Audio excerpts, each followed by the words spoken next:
Assalamualaikum warahmatullahi wabarakatuh. Halo adik-adik, apa kabarnya?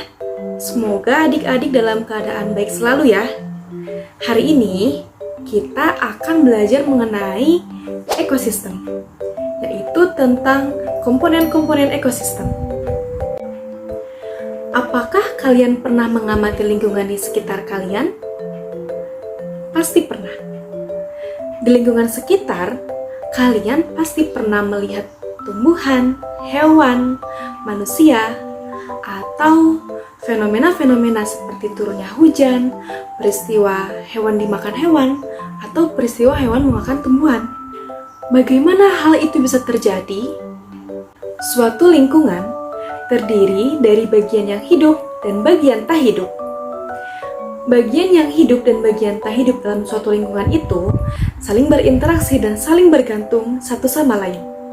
Nah, interaksi yang terjadi antara makhluk hidup dan benda-benda tak hidup dalam suatu lingkungan disebut dengan ekosistem. Dalam suatu ekosistem terdiri dari berbagai komponen-komponen yang menyusunnya. Apa saja ya komponen dalam ekosistem itu? Yuk kita simak videonya.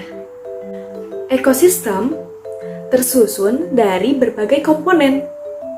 Komponen dalam ekosistem dibagi menjadi dua bagian, yaitu komponen biotik atau komponen yang hidup dan komponen abiotik atau komponen yang tak hidup. Komponen biotik adalah komponen yang terdiri dari makhluk yang hidup, yaitu seperti manusia, hewan, tumbuhan, dan makhluk hidup lainnya, atau bisa kita sebut dengan jamur dan bakteri. Lalu, komponen abiotik, yaitu komponen yang terdiri dari benda-benda tak hidup, seperti cahaya matahari, tanah, air, udara, dan angin.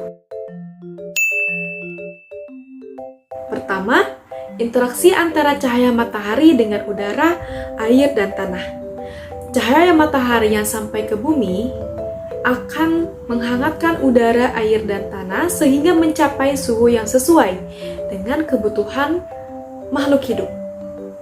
Cahaya matahari juga dibutuhkan oleh tumbuhan untuk melakukan fotosintesis. Kedua, interaksi antara air dengan tanah. Air yang turun melalui hujan akan diresap oleh tanah, sehingga air yang terdapat dalam tanah akan dimanfaatkan oleh tumbuhan yang tumbuh di atas tanah, dan juga akan dimanfaatkan oleh makhluk hidup yang hidup di dalam tanah. Tumbuhan juga berinteraksi dengan sinar matahari, air, dan tanah. Dalam membuat makanannya, tumbuhan memerlukan bantuan dari sinar matahari, memerlukan bantuan air, dan memerlukan zat hara yang ada pada tanah.